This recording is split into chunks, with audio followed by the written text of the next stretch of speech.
Hello, everybody. Welcome. Right on time, promptly kicking this off. Welcome to the fourth live stream for my Morph VR project. To give you a quick update for those that might be joining for the first time or don't know anything about this, Morph is a passion project of mine. It's an interactive music VR application for the Oculus Rift, Rift S, Quest, and Quest 2.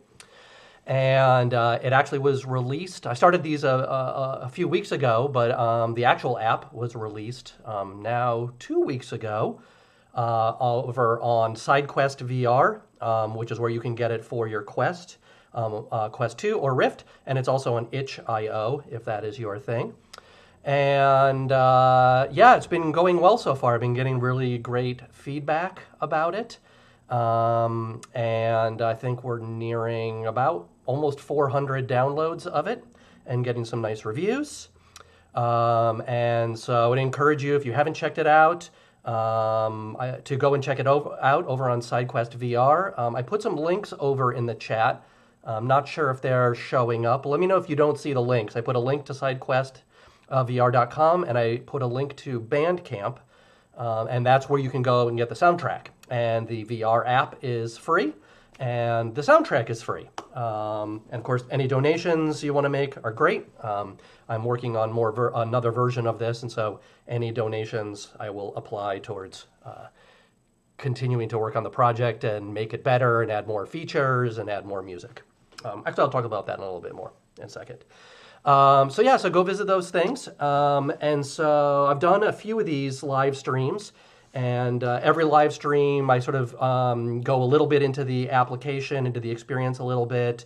And tonight I'm going to spend some time in Unity and show the project sort of behind the scenes off a little bit, and then also talk a little bit about spatial audio. And then on all the live streams I do a live performance in VR of one of the songs in the soundtrack.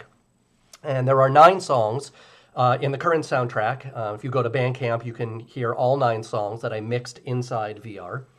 And so in past weeks, I had Kodomo come and talk to me about his track Storm King, and DVDV joined us from Germany, and we talked about her track. And tonight, I'm going to talk a little bit about my track, which is for Symbion Project, which is my band. And then I'm going to do a performance of a song called Gishiki at the end, and it's sort of a hybrid song in that I came out with an album in 2017 under the same name, Gishiki, which means ritual or ceremony in Japanese. And it's ostensibly an ambient album. I was really got sort of sucked into the world of Japanese pentatonic scales, and so all the pieces started with the different pentatonic scales. And yes. Stunning artwork. Thank you. So what I've done when I wanted to figure out like what music to be in Morph, I was like, well, what Symbion Project music would work the best? And so I was like, well, I think something off of Gishiki, which is also part of my newer catalog, would work, but I couldn't figure out which song. And then it sort of occurred to me that it might be interesting to make a sort of a hybrid song out of elements of different songs, including some new elements that don't even occur on that album. When I finished that album, I was really interested in it by the Japanese Kodo, but I didn't learn how to play it. And so on that album, all the sort of Kodo-esque harp sounds you hear are actually a physically modeling synthesizer called Kaivo by Madrona Labs, which is here in Seattle. And then after the album came out, I was like, well, I should learn how to play the instrument for real. And so I bought a Kodo, which actually you can see right there. And I started taking lessons. And I've recorded some music with that. And so the piece that I brought into Morph VR is some elements of different songs on Gishiki, and then some of my live Kodo playing that shows up in there. So I'll be excited to do a performance of that later on. So I'd love to give some quick updates. Right, so the VR app is out. That's great. I've been languishing in the Oculus store now for 7 weeks with no word, except 2 days ago, I finally got word. And I already knew that I was possibly failing some of their validation tests, but I sort of didn't know which ones. And it was weird. They got back to me, and I actually passed two that I thought I failed, but I failed on one that I wasn't even expecting. So I went off and worked with my Unity coders and made the change and resubmitted. And so the goal is that I will actually show up in the Rift store, the Rift PC store, which will be exciting. Not in the Quest store yet, because they don't really allow apps like mine. They want a lot of games or productivity apps. And at some point, the rumor is that Oculus is going to allow non-curated apps to go through the submission process and show up on the store. And that will be great, because then you would be able to move Morph directly from the Quest store to your headset, rather than doing the whole side loading or running using the link cable with your Quest. But I don't know when that's going to be. I've also done some testing with the HTC Vive, and it actually, for the most part, worked for me, although my Vive is very beat up. But I actually got it running, and I could see all the visuals, and I could hear the music, and that was working, and the controllers were mostly working, although the mapping from the Quest controllers to the Vive controllers was a little bit not optimal. It still worked. But it was a convoluted process to get it working that involved basically, you have to have Steam VR installed, and then you get a program called Revive, which allows you to play Oculus apps on the Vive. But you have to do this crazy method called injection, where you find the local Oculus Rift file and you bring it into Revive and load it. I got it to work, and I've posted links on, I have a Discord, and I've posted a link there for that. Actually, let me see if I can actually go quickly get the Discord information, because I can post it on the, I can post it over in the chat if you want to come join. I know there's a permanent link that I can get. I'm not going to do it right now, but I'll get it at some point and post it over there. I can invite people. Copy. Let's do this. All right, I think this is going to work. I'm going to paste this here now. So if you want to come join the Discord channel, there's an invite there. And I posted a whole document on how to do it. But one of my fans, followers, tried it out and couldn't get it working. So I'm a little confused. But ultimately, I want to be able to run on HTC Vive through Steam VR, and also on the Windows mixed media device, the Windows Reality device. So that would be great if I could support that. I don't know if I can get onto the Steam VR, into the Steam store, because they only allow games and productivity apps. And I'm neither of those, so I'm not sure. But if any of you out there know if it's cool for me to get on there, I'm willing to pay the $100 to get it there. Anyways, so meanwhile, on the backside, I've been working on what's going to be a V2 release of Morph for early next year. I'm going to add more songs, and I've actually just started to bring in the first songs, which is exciting. I've been working with a new artist to add some more art, and the biggest thing for me is I want to add more interactive audio features.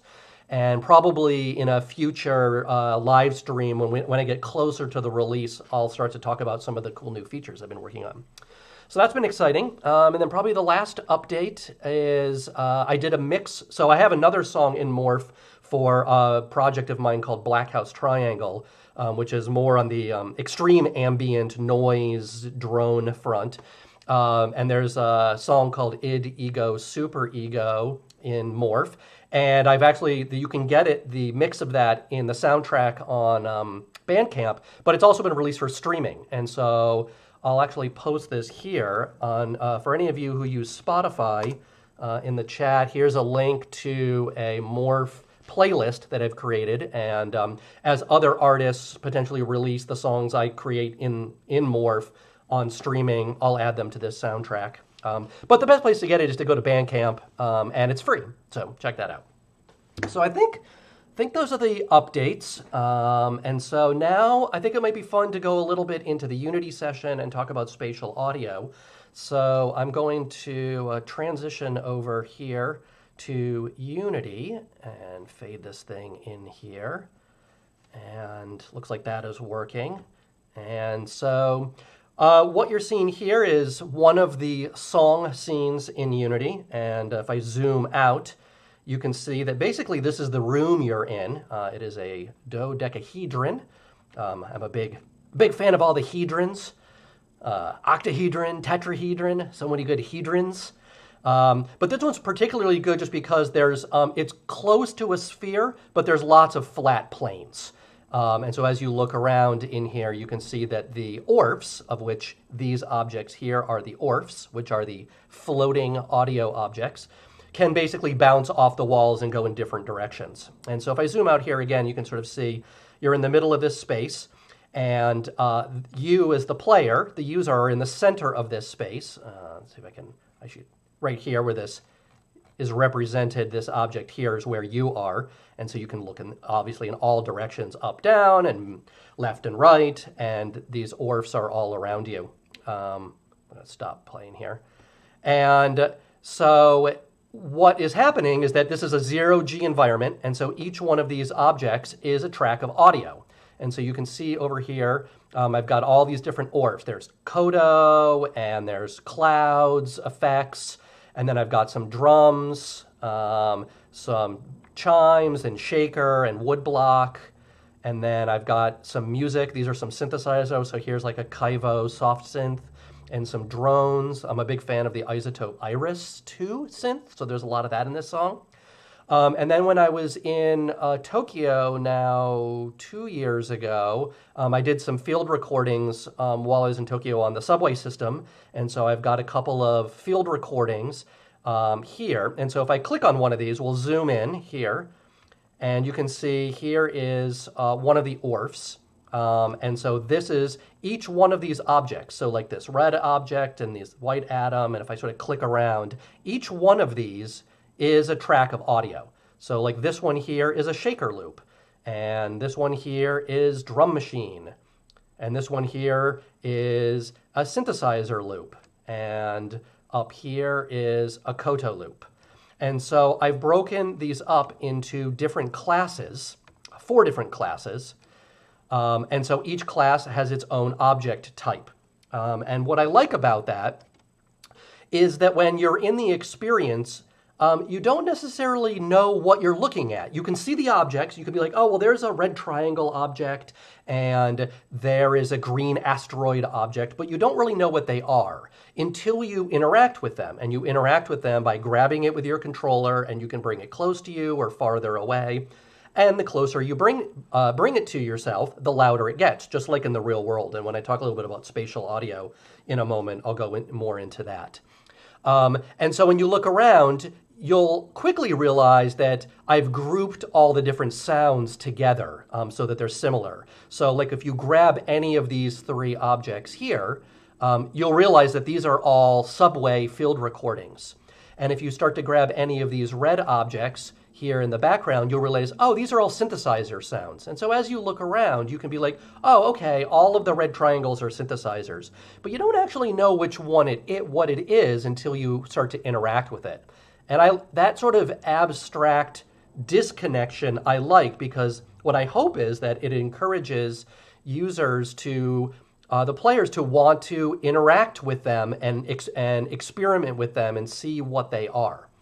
And so it's one of the key aspects of this project was that I wanted it to be experimental. I don't want to, like the obvious thing to do would be like, if this was a kick drum, well, make it look like a kick drum, like have little drum icons or synthesizer icons or keys. And I didn't really, that's so like specific and sort of on the nose that I wanted to abstract the experience so that it wasn't apparent at all times what was going on to encourage experimentation. And so what happens is when I start the session here, which I will start so you can get a sense of what's going on. And so you can see these things are sort of rotating here on their own. And basically, this is the scene I'm going to use in a moment for the performance of Gishiki. And so what I've done is I've pushed these all away from the camera and made them static, so they're not moving, so that what you'll see is later on, I will grab them and start to bring them close to the camera and interact with them and add momentum and things of that nature. And, yes, I see a question here about the X and Y axis. To go on the audio side a little bit, each object is a mono track of audio. And so here, as this moves around, the audio emitter basically travels with it. In fact, I think if I zoom out a little here and select one and turn gizmos on, okay, so you can see basically there's this blue sphere around it. And essentially, that's the range of the audio. And if you look over here, I'll scroll down, here's a volume curve. And so as I move this object closer to the camera, this object will move up this curve and get louder and louder. So this position here is how close to the camera, and this position here is how loud it is. And so here's a curve here. So as it gets closer, it moves.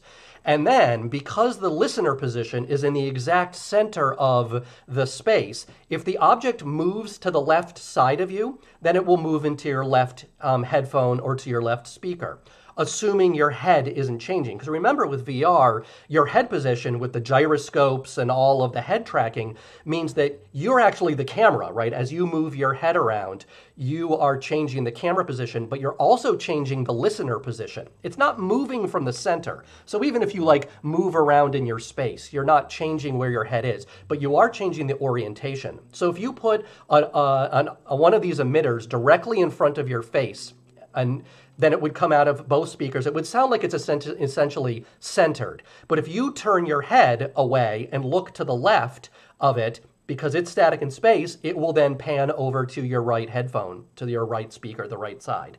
So it's sort of your head position and its position are determining whether or not the spatial audio system is going to try and place the object above you, below you, behind you, left, right, etc. in 360 degrees. And then the distance from the center position is the volume. And so if I zoom out here again, so here's the camera. And so what it's doing is it's going to calculate the distance from this object to this. And because, and you'll see in the curve over here, it's so far away, it's not even registering on the distance. But if I grab it, let's see if I can do this here and bring it towards the camera. Let's see if this is working here. Am I showing the right object? Woodblock, wet.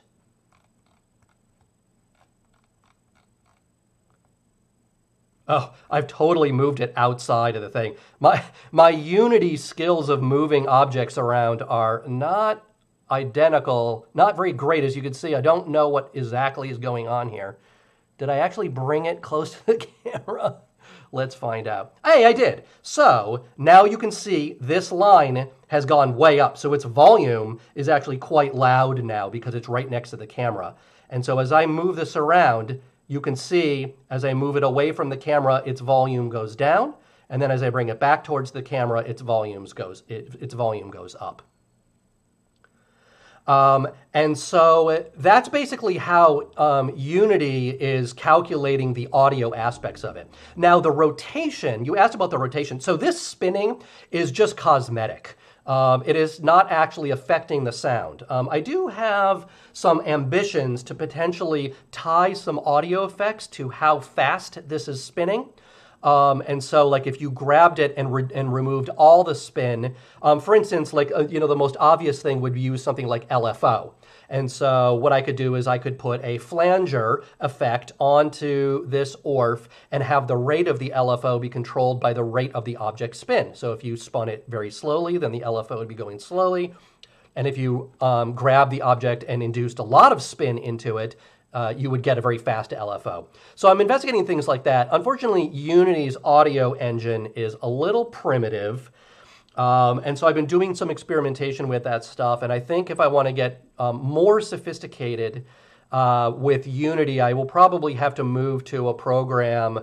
I'll probably have to move to a program like Fmod, I think, might be the best step for me, so that I would have a little bit more audio control over things. So I think it would be cool to talk a little bit more about spatial audio since you asked the question about rotation and position. I'm going to pause this and I'm going to bring me back up here in this thing so you can see me gesticulate wildly here. Hello. So I have thoughts about spatial audio. I got into spatial audio through discrete surround sound. I watch a lot of movies, and I love hearing movies in surround. And about 10 years ago, I actually got a car that had a surround sound, a 5.1 system in the car. And I could play DVD-As in the sound system, like right out of the CD player, which was amazing. So I bought a whole bunch of DVD-As, and there were these amazing discrete surround mixes. And I got sort of really sucked into the world of surround, and I decided I wanted to begin mixing my own music in surround. And so I started to do a lot of research about how can I do mixing in surround with discrete speakers. I need a lot more speakers. You'll see in the background behind me, there's like one there, and my backwards here, there's a speaker there, and then on the other side, there's two more speakers. Wow, this is like doing the weather. Everything's backwards. And so I got really enamored by quad. And the reason I like quadraphonic mixing is that the center channel, which is in front of you, is really, in movies, it's for dialogue, and a lot of people turn that channel up because the dialogue might be a little too low in their home surround sound system. And so I didn't like the fact that that having that discrete channel was going to mess up my stereo field in the front. And I just realized that if you just remove it and don't mix to the center channel, you can still get something that sounds like it's in the center between your two front speakers or your two rear speakers. You just have to use pan to do it rather than lock a stream directly to your center channel. And then I ignore the LFE channel, which is mostly for rumble. And my assumption is that people who are listening to surround music already have decent speakers. And if they have their subwoofer hooked up, it'll take the signal off of the front speaker stream and put it your subs. So I got into mixing quad albums, and I've actually mixed 3 of my albums in quad. And then I spent about a little over a year working at Microsoft on the HoloLens team. And this was before HoloLens had been released.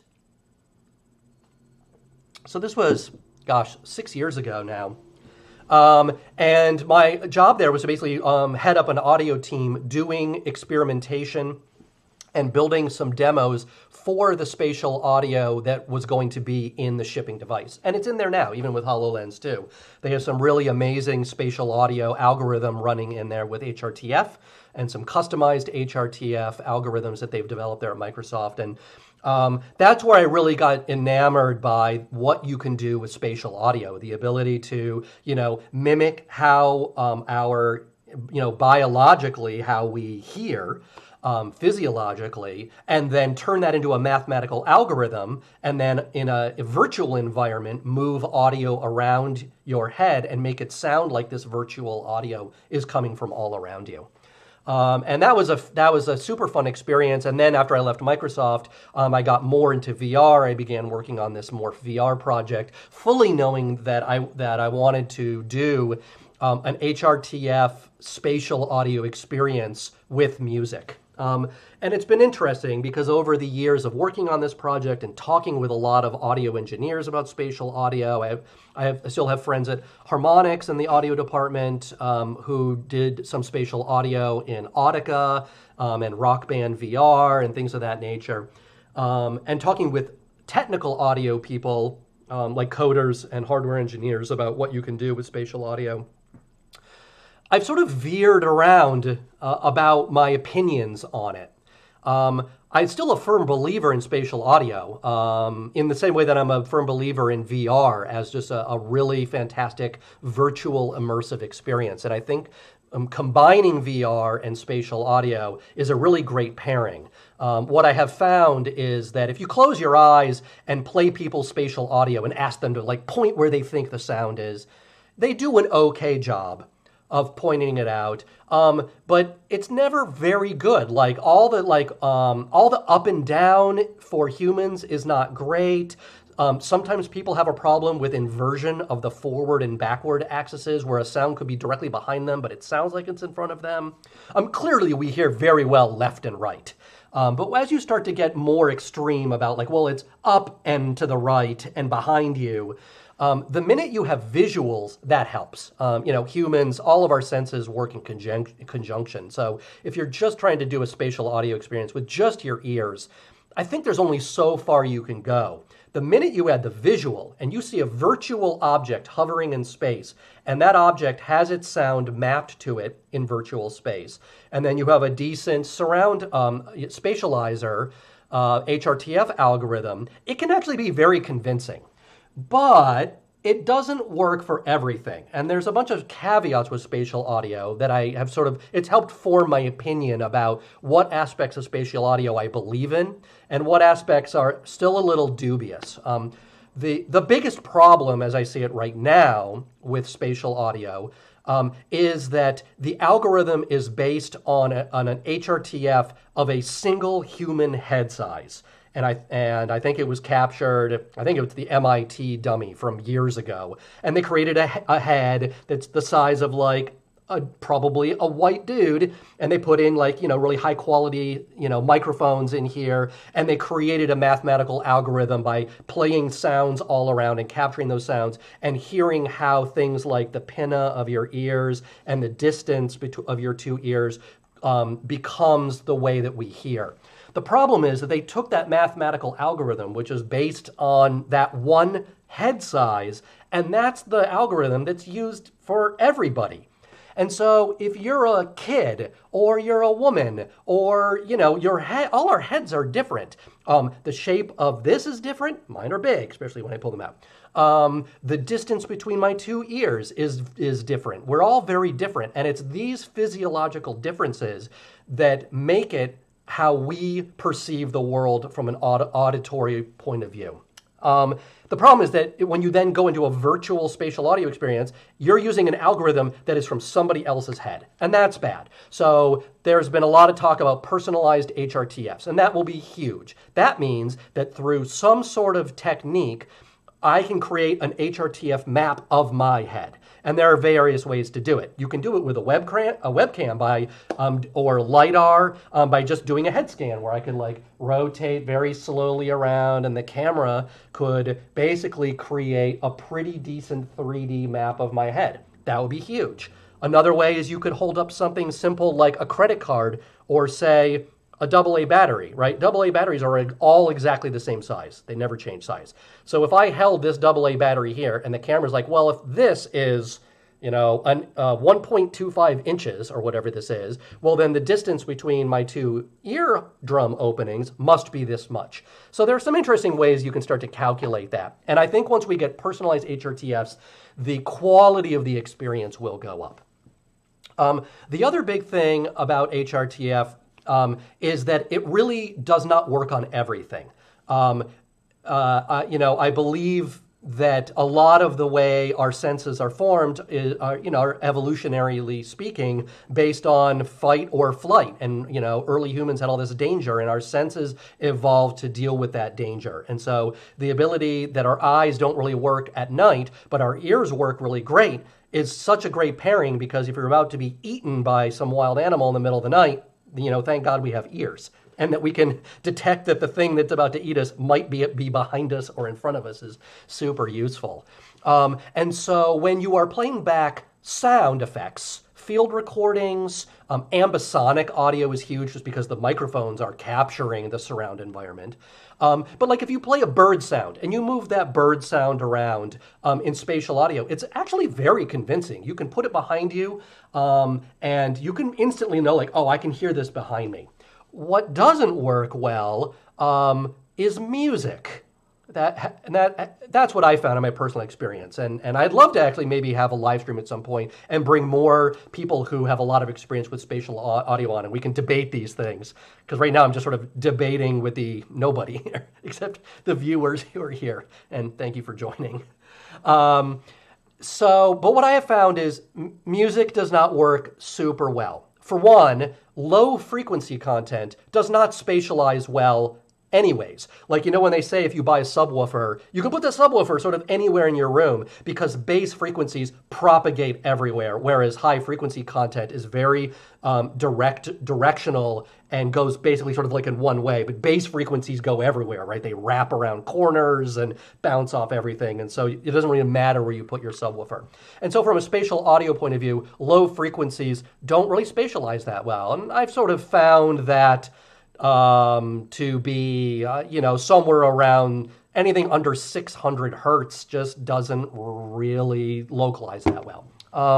And so, music has a lot of low frequency content. So immediately you sort of take all your things like kick drums and bass synthesizers and all that low frequency stuff. And then with just music in general, like I've done all these experiments where I just go into my Morph and I put one object in front of me. And that object might be a piano. And then I grab that object and I move it around me. And it's okay. It's not bad, but it's okay. Like clearly the left and right works and the distance works, right? Because as it gets closer to me, it's louder or quieter. But when I place it above me or below me, and I close my eyes, which means I can't really see the object anymore to like locate it from a visual point of view, I can hear the difference. Like I can hear the filter being applied when it's behind me because it's, trying to emulate what it's like for the sound to like have to like hit my head and wrap around my pinna versus come straight in and not be affected by my pinna. So I can hear those subtle differences, but I don't really perceive it as behind me or in front of me. And so already music, I don't think localizes super well. To make matters worse, humans can't localize lots of objects at the same time, right? So if you have like 30 objects that are like, hey, I'm over here, and I'm over here, and I'm over here. Oh, and I'm moving, and I'm coming at you, and I'm behind you. Our brains can't follow that much information. It's sort of cognitive overload for our auditory system. So if I just took one sound effect and had a bunch of other sounds and they're not moving, but I move that one sound around, clearly you can be like, oh, I hear that sound moving. And it's really fascinating, which is why if you listen to a lot of spatial audio demos, there's always the bee buzzing around your head or somebody's using scissors and you can hear it go tick, tick, tick, tick, tick, tick. And it's pretty amazing. But the minute you have music playing and then the scissors and three other sounds that are all moving around, I don't know what it is. I basically chalk it up to cognitive overload that are just our auditory system just can't deal with localization of multiple sounds at the same time, which is funny to me because that's the entirety of what Morph is. It's all these sounds. Sometimes there's 40 different tracks of audio and they're all playing around you all at the same time and they're all moving at different speeds. And so I call Morph a spatial audio experience, but for me, it's more that it's an interactive music experience with some spatial audio attributes. And for me, the biggest spatial audio attribute is the distance-based volume. Most volumes, when you are mixing a song in a DAW to release, like Pro Tools or whatever, you're turning these little faders up and down, right? And that's how you make things loud and quiet. And if you want to move it to your left speaker, you pan it left and right. And those are artificial constructs that I don't really like a lot. And so the thing that I really like about spatial audio is that it's mimicking how we hear things in the real world, and that's distance-based mixing. So I think that's how I feel about spatial audio. It will get better. And there's always room for improvement. So as VR gets better, as mixed reality gets better, as AR gets better, so too will the audio technologies. And there are a lot of amazing smart people out there who are working on how to, get personalized HRTFs, which I think will be one of the biggest things. And of course, the holy grail is that you don't have to wear headphones.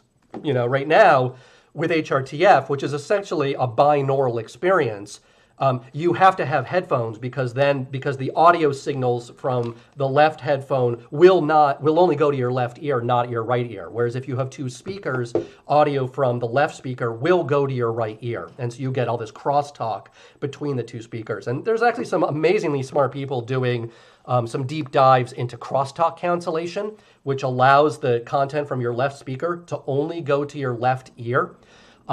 Which is crazy, and I've heard it. The old crosstalk cancellation had a lot of artifacts that were so bad that it made what you were listening to either unintelligible or painful to listen to. But they've made a lot of improvements in it. So I think there's another holy grail to spatial audio, which is that you don't even have to wear headphones, right? If you've got a camera that's tracking your head position and you've got 2 speakers, well, then you can move that crosstalk cancellation algorithm in real time and actually deliver a pretty convincing spatial audio experience with no headphones. So some pretty cool upgrades going on in the world of spatial audio. So, okay, I've just talked for a while. I want to quickly thank all of you who have joined. Nice to see you. Got some friends on here. DJ Knai, Pico Legion, thanks for joining. Culture minus Anxar. Oh yeah, nice to see you too. Rem State. Nice to see you guys. Thank you for joining. For those who aren't able to see this live, I move all these over to YouTube, so you can go and check them out later on because Twitch removes these. So actually, I'm going to put a link over here in the chat. I've created a YouTube playlist, which you can check out. And that's where I'm posting all the live streams. So this is the 4th one, so the other 3 are up there. So do you guys have any questions? You want me to talk about anything before I segue over into doing a performance of Gishiki? I'm going to use this moment to have a sip of this delicious liquid refreshment, which might or might not be alcoholic. And in this case, it is. All right. Well, so what I would suggest is if you guys have any questions at some point in the future, let me know. And in a future live stream, I can go deeper into certain aspects of the project.